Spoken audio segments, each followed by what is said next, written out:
যেদিন আমার আপনার মায়ের পেটে জন্ম, আমার মায়ের পেটে আমি আপনি যখন মায়ের রেহেমে আমার জীবনের প্রথম স্টেপ শুরু হলো, মায়ের জীবনে মায়ের রেহেমে আমাকে আপনাকে যখন আল্লাহ তাবারাক ওয়া তাআলা সৃষ্টি করতে চাইলেন, সৃষ্টি করতে শুরু করলেন, সে সময় থেকে নিয়ে মা বড় কষ্ট পেতে শুরু করলো। কষ্টের পর কষ্ট, একদিন, 2 দিন, 3 দিন, 4 দিন, 1 মাস, 2 মাস, 4 মাস, 5 মাস, কষ্ট বাড়তে থাকে, বাড়তে থাকে, বাড়তে থাকে, বাড়তে থাকে, বাড়তে বাড়তে বাড়তে বাড়তে এমন একটা দিন এসে যায় যে মায়ের প্রসব যন্ত্রণা উঠে যায়। ওই প্রসব যন্ত্রণায় মা যে কত কষ্ট পায় জানে একমাত্র গর্ভধারিণী মা জানে, পৃথিবীর কেউ জানে না। এবারে ওই সন্তান আমি আপনি যখন ভূমিষ্ঠ হলাম, আমার আপনার মায়ের মুখে হাসি ফুটলো। এই হাসিটা ফুটলো কেন? কষ্ট করার পরে এলো হাসিটা, সুখটা এলো, হাসিটা এলো, সুখটা এলো বহু কষ্টের পরে। আমার বাবা হাসলো, আমার আত্মীয়রা হাসলো, আমার দাদির মুখে হাসি, আমার নানির মুখে হাসি এলো, বহু কষ্টের পরে এলো। অতএব আল্লাহ তাবারাক ওয়া তাআলা বলছেন, হে পৃথিবীর মানুষেরা, ইন্না মাআল উসরি ইসরা, তোমরা জেনে রাখো কষ্টের পরে আছে স্বস্তি, কষ্টের পরে আছে সুখ। বাপুরে আমার, এবারে আমি আপনাদেরকে নিয়ে যাই, আমি আপনি দুনিয়ার বুকে আল্লাহ তাবারাক ওয়া তাআলার ইবাদত করে দুনিয়াতে রব্বুল আলামিন আমাকে আপনাকে কেন বিপদের সম্মুখীন করেন, কেন কষ্টে ফেলেন, কেন দুঃখ কষ্ট দেন? এবারে আমি আপনাদেরকে নিয়ে যাই, আমার আপনার জীবনে যে কষ্ট আছে, বিপদ আছে, বিপদ আসে তো আসে কেন, দুঃখ আসে তো আসে কেন? এবারে এই যে কেনর কয়েকটা কারণ আপনাদেরকে শোনাই। দুঃখের পরে আছে সুখ, দুঃখের পরে সুখ। বাপজান, এবারে আসেন আমি আপনাদেরকে বোঝাই একে এক করে। পৃথিবীটা হলো একটা খাঁচা, এই পৃথিবীটা হচ্ছে খাঁচা। আমরা সকলে জানি, শুনেছি, অনেকে দেখেছে। বাঘের মালিক যে বাঘ খেলা দেখায়, বাঘের মালিক যে বাঘ খেলা দেখায়, ওই বাঘকে শিকার করে থাকে, আর ওই শিকারে বাঘকে খাঁচায় রেখে দেয়, পিঞ্জেরাতে রেখে দেয়। ওই পিঞ্জেরাতে বাঘ যখন ক্ষমতা দেখায়, পিঞ্জেরার ভেতরে তার ক্ষমতাকে যখন দেখায়, তার ক্ষমতা যখন বেড়ে যায়, সে সময় বাঘের মালিক বুঝে নেই যে এর ক্ষমতা বেড়ে গেছে, এর ক্ষমতা বেড়ে গেছে বলে শিকল ভেঙে দেওয়ার চেষ্টা করছে। তখন ওই বাঘের মালিক তার খাবারকে কমিয়ে দেয়, 2 বেলার খাবার 1 বেলা করে দেয়, 1 বেলার খাবার 1 দিনের খাবারকে 2 দিনের মাথায় দেয়, যাতে করে তার ক্ষমতাটা কমে যায়, সে যেন খাঁচার শিক ভাঙতে না পারে। আমি আপনি পৃথিবীর বুকে আল্লাহর খাঁচা, এই দুনিয়াটা হলো আল্লাহর খাঁচা, এটা হলো আল্লাহর পিঞ্জিরা। এখানে আমি আপনি বাস করে, এখানে বাস করে মানুষের যখন বেশি বাড়াবাড়ি শুরু হয়ে যায়, আমার আপনার যখন জীবনে বেশি বাড়াবাড়ি শুরু হয়ে যায়, পাপের খাতা যখন আমার আপনার বেশি হয়ে যায়, গুনাহ বেশি হয়ে যায়, রব্বুল আলামিন কারেন্ট শাস্তি দিয়ে আমার আপনার পাপকে মোচন করে দেন। একবার জোরে বলেন সুবহানাল্লাহ। বাপজান, 1 নাম্বার কারণ এবারে নেন। বিপদ আসে, দুঃখ আসে কেন? পাপের কারেন্ট শাস্তি স্বরূপ, পাপের কারেন্ট শাস্তি স্বরূপ। আমার আপনার জীবনে পাপ হয়েছে, আল্লাহ তাবারাক ওয়া তাআলা কিছু কিছু পাপকে তিনি বালা মুসিবত দিয়ে, দুঃখ দিয়ে, কষ্ট দিয়ে আমার আপনার পাপকে মোচন করে দেন। তাই রব্বুল আলামিন বলছেন, যুহারাল ফাসাদু ফিল বাররি ওয়াল বাহরি বিমা কাসাবাত আইদিন নাস লিয়ুযিকাহুম বা'দাল্লাযী আমিলু লাআল্লাহুম ইয়ারজিউন। বান্দারে, জলে এবং স্থলে বিপর্যয় ছড়িয়ে ছড়িয়ে পড়েছে, জলে এবং স্থলে বিপদ ছড়িয়ে পড়েছে, অসুখ ছড়িয়ে পড়েছে, ভাইরাস ছড়িয়ে পড়েছে, বিভিন্ন ধরনের আমি আল্লাহ বালা মুসিবত ছড়িয়ে দিয়েছে। এটা কেন কেন কেন? এটা হলো তোমাদের হাতের কামাই। হাতের কামাই বলে তো আমাদের পাপের দরুন, আমার আপনার গুনার দরুন আল্লাহ রব্বুল আলামিন পৃথিবীর বুকে বিপদকে ছড়িয়ে দিয়েছেন, দুঃখকে ছড়িয়ে দিয়েছেন। ওই দুঃখ দিয়ে আমার আপনার জীবনের কিছু কিছু পাপকে আল্লাহ রব্বুল আলামিন আমার আপনার উপর দিয়ে গড়িয়ে দিয়ে কিছু কিছু পাপকে কারেন্ট শাস্তি দিয়ে মোচন করে দেন, যাতে করে আমি আপনি আল্লাহর দিকে ফিরে আসি। প্রথম নাম্বার কারণ, বিপদ আসে পাপের কারেন্ট শাস্তি স্বরূপ। কারেন্ট শাস্তিটা কেমন ভাবে আসে? আমি আপনি কোনো গুনাহ করলাম, সবগুলো গুনার প্রায়শ্চিত্ত হয়ে যায় এই কারেন্ট শাস্তি না। কিছু কিছু পাপীর আল্লাহ রাব্বুল আলামিন পাপকে ধুয়ে মুছে সাফ করে দেন, প্রায়শ্চিত্ত হয়ে যায়। কিছু কিছু পাপ কেমন করে হয়? আমি আপনি চলছি, কোনো একটা গুনাহ করলাম, পাপ করলাম, ওই পাপের পরে পরে আল্লাহ রাব্বুল আলামিন আমাকে আপনাকে এমন একটা দুঃখ দিলেন, যে দুঃখ দিয়ে রব্বুল আলামিন আমার আপনার পাপকে মোচন করে দেন। নাম্বার 1 আমি আপনাদেরকে বলে দিলাম, সংক্ষেপে শর্টে আপনাদেরকে শোনাই। নাম্বার 2 চলেন এবার, বিপদ আসে তো আসে কেন? বান্দারে আল্লাহ তাবারক ওয়া তাআলার নবী বলছেন, রে আল্লাহর গোলামেরা তোমরা শুনে নাও, এ নরনারী শুনে নাও, বিপদ আসে কেন? রে মুমিন মুমিনা, এর মুসলমান নরনারী শুনে নাও, তোমার জীবনে বিপদ আসে এতে ভেঙে পড়ে যেতে হবে না। বিপদ আসে তো আসে কেন? দ্বিতীয় নাম্বার কারণ হলো, বিপদ আসে পাপের কাফারা স্বরূপ। আমার আপনার জীবনে, মুসলমানের জীবনে, মুমিনের জীবনে আসে বিপদ, দুঃখ। দুঃখ আসে, সেই দুঃখটা কিসের জন্য আসে? দ্বিতীয় নম্বর কারণ যেটা, সেটা হচ্ছে আমার আপনার পাপের কাফারা স্বরূপ। কেমন করে এটা? আস্তে আস্তে আস্তে আস্তে ধীরে ধীরে ধীরে ধীরে ধীরে ধীরে আমার আপনার পাপকে মোচন করে দেওয়া হয়। বিপদে ফেলে রেখে রব্বুল আলামিন আমার আপনার পাপকে মোচন করে দেন। হাদিস এবার শুনেন, বিশ্ব নবী দয়ার কান্ডারি নবী মুহাম্মদুর রাসূলুল্লাহ বলেন সাল্লাল্লাহু আলাইহি ওয়াসাল্লাম বলেছেন, আশাদ্দুন নাসি বালা আল আম্বিয়া সুম্মাল আমসালু ফাল আমসাল ইউবতালার রাজুলু আলা হাসাবি দীনিহি। নবীজি আমার বলেছেন, রে পৃথিবীর মানুষেরা, রে আমার উম্মত উম্মতিরা শুনে নাও, এ মুসলমান নরনারী তোমরা শুনে নাও, পৃথিবীর বুকে আল্লাহ তাবারক ওয়া তাআলা সমস্ত মানবের মধ্যে নবীদেরকে বেশি বিপদের সম্মুখীন করেছে। নবীদেরকে আল্লাহ তাবারক ওয়া তাআলা বেশি দুঃখ কষ্ট দিয়েছেন, পরীক্ষা করেছেন, বালা মুসিবত দিয়েছেন বেশি আম্বিয়ায়ে কেরামদেরকে। কেন? আমরা দেখি দুনিয়ার বুকে যত বড় বৃক্ষ হয়, যত বড় গাছ হয়, সে গাছে ঝড় লাগে বেশি। যত বড় বৃক্ষ হবে তাকে ঝড়ের সাথে মোকাবিলা করতে হবে বেশি। বৃক্ষ যদি হয় ছোট, বৃক্ষ যদি হয় খাটো, তাকে ঝড়ের সাথে মোকাবিলা করতে হয় কম। নবীজি আমার বলেছেন, পৃথিবীর বুকে রে যতগুলো মানব রয়েছে, যতগুলো মানুষ রয়েছে, সমস্ত মানুষের চেয়ে আল্লাহ তাবারক ওয়া তাআলা নবীদেরকে বেশি সম্মুখীন করেছেন বিপদের। বিপদের সঙ্গে দুঃখের সঙ্গে মোকাবিলা করেছেন বেশি নবীরা। এরপরে নবীজি বলেন, তুম্মাল আমসালু ফাল আমসাল ইউবতালার রাজুলু আলা হাসাবি দীনিহি। তারপরে যার যতটা ঈমান হবে, যার যতটা দিনে মজবুতি হবে, সেই পরিমাণ আল্লাহ তাকে বিপদগ্রস্ত করবেন, তাকে দুঃখের সাগরে ভাসাবেন। আল্লাহ রাব্বুল আলামিনের নবী বলেছেন, যদি দিনে তার মজবুতি হয়, সেই পরিমাণ তাকে দুঃখের সাগরে ভাসিয়ে দেওয়া হয়। দিনে যদি তার কম মজবুতি হয়, তাহলে সেই পরিমাণ তাকে দুঃখের সাগরে ভাসা হয়।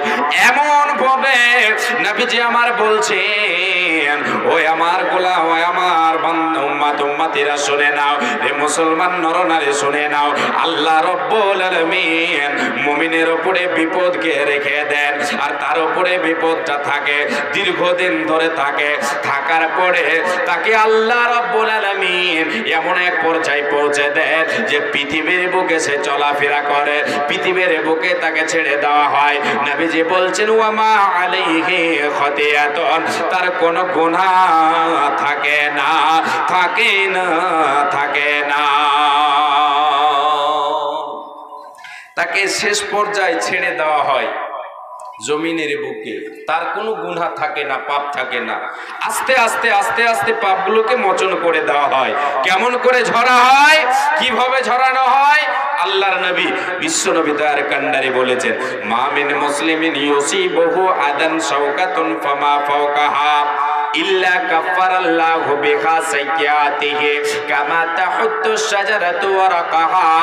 আল্লাহর নবী বলেন, রে উম্মত উম্মতিরা শুনে নাও, রে মুসলমান নরনারী শুনে নাও, যখন আল্লাহর তরফ থেকে কোন মুসলমান নরনারীর উপরে কোন ধরনের বিপদ আসে, যেই কোনো ধরনের বিপদ হোক না কেন, যেই কোনো ধরনের দুঃখ হোক না কেন, তার উপরে যখন তাকে আল্লাহ দুঃখের সাগরে ভাসিয়ে দেন, তাকে যখন বিপদগ্রস্ত করেন, এমনকি নবীজি বলছেন একটা খিলার মাধ্যমে, একটা কাঁটার মাধ্যমেও যদি আল্লাহ তাকে দুঃখ পৌঁছান, কষ্ট পৌঁছান, নবীজি বলছেন তার পাপ রাশিকে আল্লাহ রাব্বুল আলামিন কেমন করে আস্তে আস্তে মোচন করেন, কাফারা স্বরূপ কেমন করে তার পাপ রাশিকে মোচন করা হয়। নবীজি বলছেন উম্মাত রে, যেমন তোমরা পৃথিবীর বুকে দেখো কিছু ধরনের বৃক্ষ রয়েছে, এমন কিছু বৃক্ষ রয়েছে যে তার বছরে তার পত্রাবলীকে, পাতাগুলিকে ঝরাতে থাকে,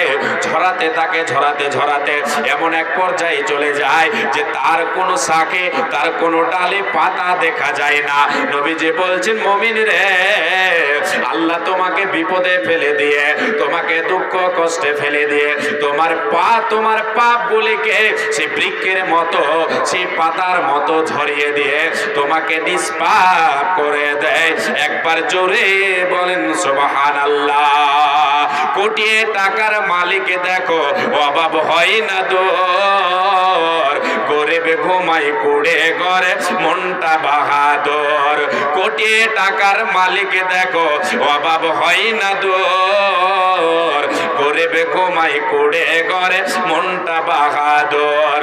ফিরাউনের লাশটা দেখো মিশর জাদুঘরে, খাই না মাটি পোকা মাকড় সবাই ঘৃণা করে।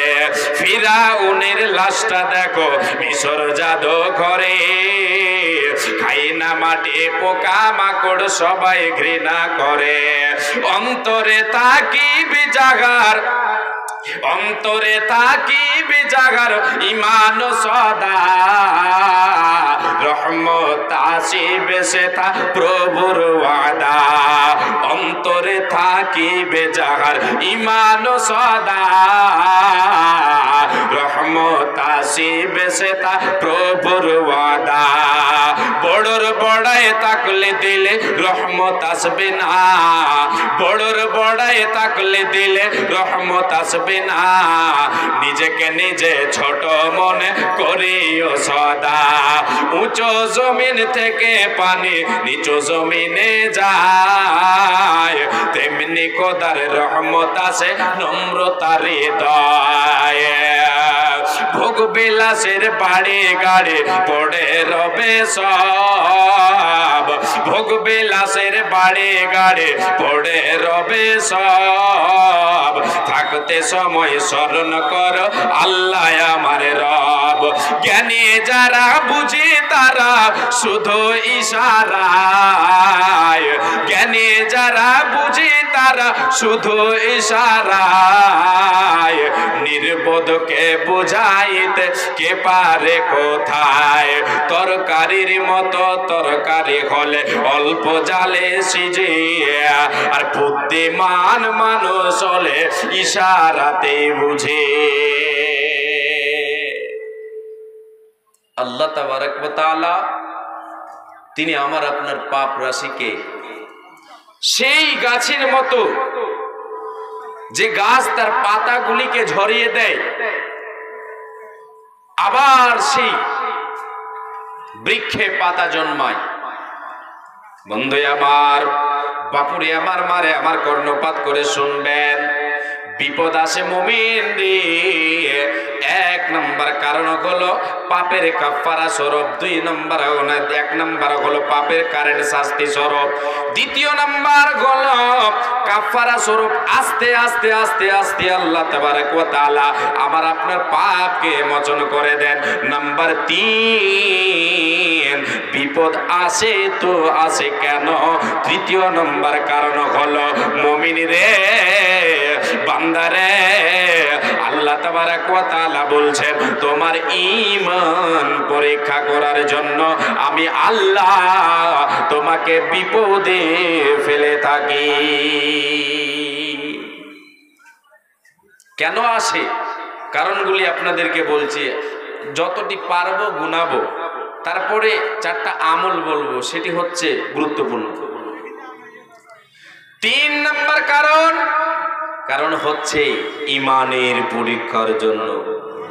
ঈমান কতটা আমার আপনার আছে? চায়ের দোকানে শুধু তো আমার আপনার ডায়লগ, নামাজ না পড়ি, রোজা না রাখি, ঈমান ঠিক আছে, এইরকম ডায়লগ আমার আপনার আছে না? না, অনেকের আছে। এই রোজা না করি কিন্তু ঈমান ঠিক আছে, হাদিস তো জানে না, তো বলছে ইন্নামাল বেনিয়াত, ইন্নামাল বেনিয়াত। রোজা প্রথম রমাজান এসেছে, প্রথম রোজাতেই আমাদের দিকে কিন্তু এই লোকটা আছে। সে প্রথম রোজাতে কি করবে? ইফতারি করাবে সকলকে, সারা মাস রোজা করবে না, আর যেদিন ইফতারি করাবে সেদিন ও হাদিস ঝাড়বে। হাদিস তো কিছু বুঝে না, ইন্নামাল আমালু বিন্নিয়াত, হাদিস তো আর জীবনে পড়েনি, এবারও পড়েনি, মাদ্রাসায় যায়নি।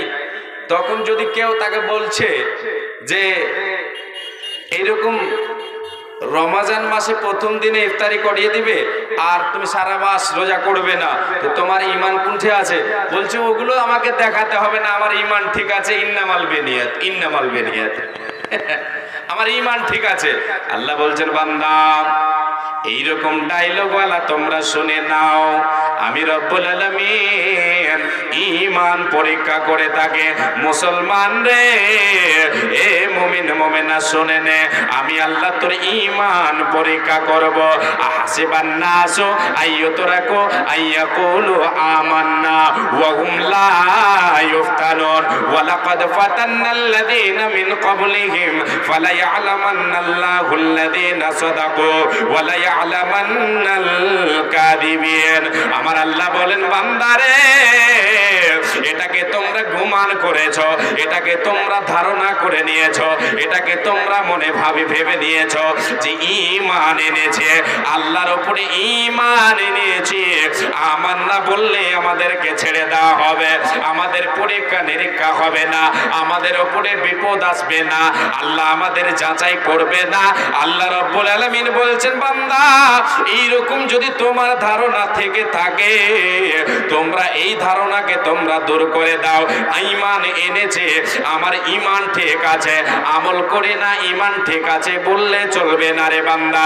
তোমাকে আমি প্র্যাকটিক্যাল ফিল্ডে যখন দেব, তোমাকে আমি যখন তোমার হাতে ব্যাটখানা ধরিয়ে দেব, তখন আমি আল্লাহ বুঝে নেব তুমি কত বড় ব্যাটসম্যান। তোমাকে যখন ফিল্ডে আমি নামিয়ে দেব, তখন আমি আল্লাহ বুঝে নেব যে তুমি ঈমানের দাবিতে কতটা সত্যবাদী, কতটা মিথ্যাবাদী।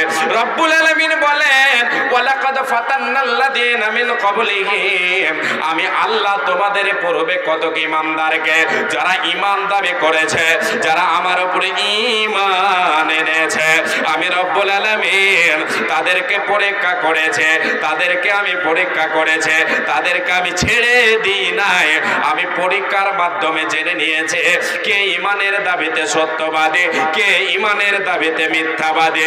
যখন তাদেরকে আমি আল্লাহ প্র্যাকটিক্যাল ফিল্ডে নামিয়েছে, আমি আল্লাহ বুঝে নিয়েছি রে কে কতটা ঈমানের দাবিতে সত্যবাদী। অতএব মুমিন রে, যারা আমাকে ঈমান আল্লাহ বলে বিশ্বাস করে করেছ, ওয়াহদাহু লা শারীক বলে বিশ্বাস করেছ, তোমরা শুনে রেখে দাও, তোমার জীবনে আমি আল্লাহ তোমার ঈমানকে পরীক্ষা করব, ঈমানের দাবিতে কতটা তুমি সত্যবাদী আর কতটা মিথ্যাবাদী। এবারে আল্লাহ আমার আপনার ঈমান যাচাই করবে। বিপদ আসে, দুঃখ কষ্ট আসি তো আসে কেন? ঈমানের পরীক্ষার জন্য। তৃতীয় নম্বর কারণে নিয়ে আসি, আপনাদেরকে শোনাচ্ছি। এবার আল্লাহ বলছেন তোমার ঈমানকে পরীক্ষা করব। তাহলে ঈমান পরীক্ষা হবে, সাবজেক্ট তো চাই, বিনা সাবজেক্টে তো পরীক্ষা হবে না। সাবজেক্ট আল্লাহ বলছেন 5খানা সাবজেক্টের কথা বলেছেন, আরো কিছু কিছু সাবজেক্ট রয়েছে, আমি আপনাকে 5খানা একটা আয়াত দিয়ে শোনাই, তারপরে আমি এগিয়ে নিয়ে যাব আপনাদের কারো শোনাবার জন্য। আল্লাহ রাব্বুল আলামিন বলেন, বান্দা এবার তোমার ঈমানটা যাচাই হবে। প্রথম নাম্বার যেটা সাবজেক্ট হবে শুনে নাও। আল্লাহ রাব্বুল আলামিন বলেন, ওয়ালা নাবলুওয়ান্নাকুম বিশাইইম মিনাল খাউফি ওয়াল জুই। প্রথম নাম্বার হলো মিনাল খাউফ। আল্লাহ বলছেন, বান্দা তোমাকে যাচাই করব, তোমাকে পরীক্ষা করব, তোমার ঈমান যাচাই করব রে। ভয় দিয়ে, ভয় মিনাল খাউফ, ভয় দিয়ে তোমার ঈমান যাচাই করব। তোমাকে ভয় দেখানো হবে, তোমার জীবনে এরকম অবস্থা চলে আসতে পারে, এই সাবজেক্টের উপরে তোমার ঈমান পরীক্ষা হতে পারে। দুশমনের ভয়, তোমাকে শত্রু পক্ষ বেঈমান কাফেররা তোমাকে হুমকি দেবে, জানে মেরে দেওয়ার জন্য হুমকি দেবে, ঈমান ছেড়ে দেওয়ার জন্য তোমাকে হুমকি দেবে, তোমাকে ঈমান থেকে বের করার জন্য তোমার জীবনে তোমাকে হুমকি দেবে। এই রকম পর্যায়ে তোমাকে আমি আল্লাহ পৌঁছে দিতে পারে। সে সময় তুমি রে যদি ভয়ের তাদের ভয়ে ঈমান থেকে সরে যাও, আমি আল্লাহ বুঝে নেব রে তুমি ঈমানের দাবিতে সত্যবাদী নও। আল্লাহ বলছেন, বান্দা তোমাদের পূর্বে ঈমানদারদের ঈমান যাচাই করেছে। একটা ঈমান আপনাকে দেখায় যে ঈমান যাচাই করেছেন আমার আল্লাহ, ঈমানের উপরে অটল থেকে দুনিয়া ত্যাগ করে গেছেন, সাকসেস হয়ে গেছেন, পরীক্ষায় পাস করেছেন, জীবন ধন্য হয়ে গেছে। বহু ঈমানদারের ঘটনা রয়েছে, সাহাবায়ে কেরামদের বহু ঘটনা রয়েছে।